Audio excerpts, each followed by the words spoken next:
मैया मोरी मैं नहीं माखन खायो। इस भजन को सुनकर हमें वो दृश्य याद आता है कि भगवान कन्हैया आंगन में अपनी माता यशोदा को बोल रहे हैं कि मैंने माखन नहीं खाया, और वो गोपियाँ जो भगवान श्री कृष्ण को ये कहकर लाई है कि इन्होंने हमारे घरों से माखन चुराया है। भगवान श्री कृष्ण उन गोपियों को कहते हैं कि मैया, ये गोपियाँ मुझे फंसाने की कोशिश कर रही हैं ताकि आप मुझे डांट सकें। नमस्कार दोस्तों, आप सभी को जन्माष्टमी की ढेर सारी शुभकामनाएं। दोस्तों, आज के दिन भगवान श्री कृष्ण ने इस धरती पर जन्म लेकर पूरे धरती को कंस के अत्याचारों से मुक्त किया था और ये बताया था कि जीवन कैसे जिया जाता है, एक सामान्य मनुष्य रहकर भी जीवन को किस प्रकार से जिया जा सकता है। उन्होंने सिखाया कि भक्त क्या होता है और भगवान क्या होता है, प्रेम क्या होता है और प्रेमी क्या होता है। तो दोस्तों, चलिए आज कृष्ण जन्माष्टमी के उपलक्ष्य पे सुनते हैं भगवान श्री कृष्ण के जीवन से जुड़ी एक छोटी सी कहानी, जो हमें यह बताएगी कि जीवन में एक भक्त का क्या कर्तव्य होता है और भगवान एक भक्त को कैसे चाहते हैं, किस प्रकार का भक्त भगवान को खुश कर सकता है। तो चलिए वीडियो की शुरुआत करते हैं। दोस्तों, यह उस समय की बात है जब भगवान श्री कृष्ण अपनी पत्नियों के साथ द्वारिका में रहते थे। जब श्री कृष्ण जी का जन्मदिन आया तो सारी पत्नियों ने मिलकर उनके लिए एक उत्सव का आयोजन किया, पर भगवान श्री कृष्ण ने उस उत्सव में जाने से मना कर दिया। जब रुक्मिणी उनसे पूछने के लिए गई कि प्रभु, आप अपने जन्मदिन के उत्सव पर क्यों नहीं आना चाहते, तब श्री कृष्ण ने कहा कि रुक्मिणी, मेरे सिर में दर्द है और जब तक यह दर्द नहीं जाएगा तब तक मैं उत्सव में नहीं जा सकता। तब रुक्मिणी पूछती है कि प्रभु, ये दर्द आपके सिर में कैसे हो गया? तब रुक्मिणी कहती है कि ठीक है, आपके सिर के दर्द को दूर करने के लिए मैं वैद्यों को बुला देती हूँ। तब रुक्मिणी ने द्वारिका के समस्त वैद्यों को बुलाया और कहा कि भगवान श्री कृष्ण के सिर में दर्द है, मैं चाहती हूँ कि उनका दर्द जल्द से जल्द ठीक हो जाए ताकि वह अपने जन्मदिन के उत्सव पर शामिल हो सके।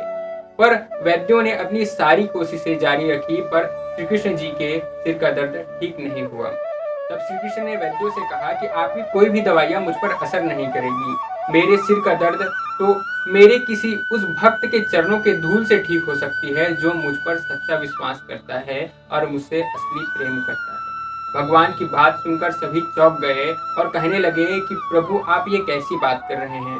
आपका कोई भी भक्त अपने चरणों की धूल आपके सिर पर नहीं लगाएगा। तब श्री कृष्ण ने कहा कि नहीं, मेरे सिर का दर्द तभी ठीक हो सकता है जब मेरा कोई भक्त जो मुझसे सबसे अधिक प्रेम करता है वो अपने चरणों की धूल मेरे सिर पर लगाएगा, तभी ये दर्द ठीक होगा और तभी मैं अपने जन्मदिन के उत्सव में शामिल हो सकूंगा।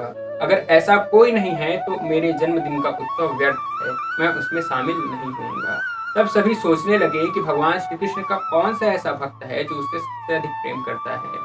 सबने रुक्मिणी की ओर देखा तो रुक्मिणी ने कहा कि मैं आपकी धर्मपत्नी हूँ, मैं अपने चरणों की धूल आपके मस्तक पर लगाकर पाप की भागी नहीं बन सकती। किसी ने नारद जी की ओर देखा तो नारद जी ने कहा कि प्रभु, अगर मैंने ऐसा किया तो मैं जीवन भर नरक की आग में जलूंगा, इसलिए मैं ऐसा कभी नहीं कर सकता।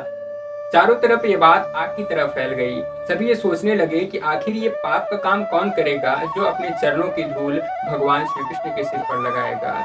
देखते ही देखते यह बात वृंदावन तक फैल गई और जब राधा रानी और गोपियों को यह बात पता चली कि भगवान श्री कृष्ण के जन्मदिन पर उनके सिर में दर्द है और सिर के दर्द के मारे वे उत्सव पे नहीं जा पा रहे हैं, तो उन्होंने एक उपाय किया। उन्होंने एक चुनरी जमीन पे बिछाई और उस पर नाचने लगी। उनके नाचने से उनके चरणों की धूल उस चुनरी पर गिरने लगी। राधा रानी ने मिट्टी से भरी उस चुनरी को बांधा और नारद को दे दिया और कहा कि इसे ले जाइए और भगवान श्री कृष्ण के सिर पर बांध लीजिए, इसके बांधते ही भगवान श्री कृष्ण के सर का दर्द चला जाएगा। नारद जी ने ठीक वैसा ही किया। वे द्वारिका गए और उन्होंने वह मिट्टी से भरी चुनरी भगवान श्री कृष्ण के सिर पर बांध दी और भगवान श्री कृष्ण के सिर पर वो चुनरी बांधते ही भगवान श्री कृष्ण के सिर का दर्द चला गया और वे अपने जन्मदिन के उत्सव पर शामिल हुए। दोस्तों, ऐसा कहा जाता है कि जहाँ पर प्रेम और भक्ति की बात आती है वहाँ पर संसार के सारे नियम और कानून लागू नहीं होते। दोस्तों, ये सोचने की बात है कि राधा रानी और गोपियों के चरणों के धूल से भगवान श्री कृष्ण के सिर का दर्द कैसे ठीक हो गया।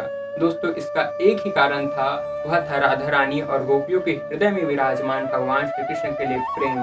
भगवान कहते हैं कि मैं केवल भाव का भूखा हूँ और शायद वो भाव उन गोपियों और राधा रानी के भीतर फूट फूट कर भरा था। क्योंकि उन्होंने अपने जीवन भर भगवान श्री कृष्ण का इंतजार किया कि वो आएंगे और उन्हें अपना लेंगे। उन्होंने अपना जीवन भगवान श्री कृष्ण के प्रेम में न्यौछावर कर दिया था।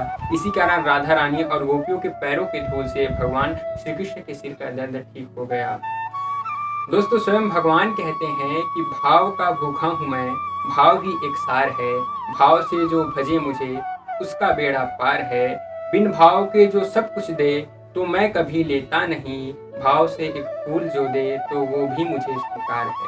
तो दोस्तों, आप सभी को जन्माष्टमी की ढेर सारी शुभकामनाएं। आज की वीडियो के लिए बस इतना ही। अगर आपको वीडियो अच्छा लगा हो तो वीडियो को लाइक कीजिए, चैनल को सब्सक्राइब कीजिए और बेल आइकन के बटन को क्लिक कीजिए ताकि हमारे आने वाली वीडियो की अपडेट आपको मिलती रहे। तब तक के लिए अपना ख्याल रखिए, बड़ों को सम्मान दीजिए, छोटों को प्यार कीजिए और अपने व्यक्तित्व का विकास इस प्रकार से कीजिए कि कोई भी महिला आपके साथ असुरक्षित महसूस न करे। धन्यवाद। आप सभी को कृष्ण जन्माष्टमी की ढेर सारी शुभकामनाएं।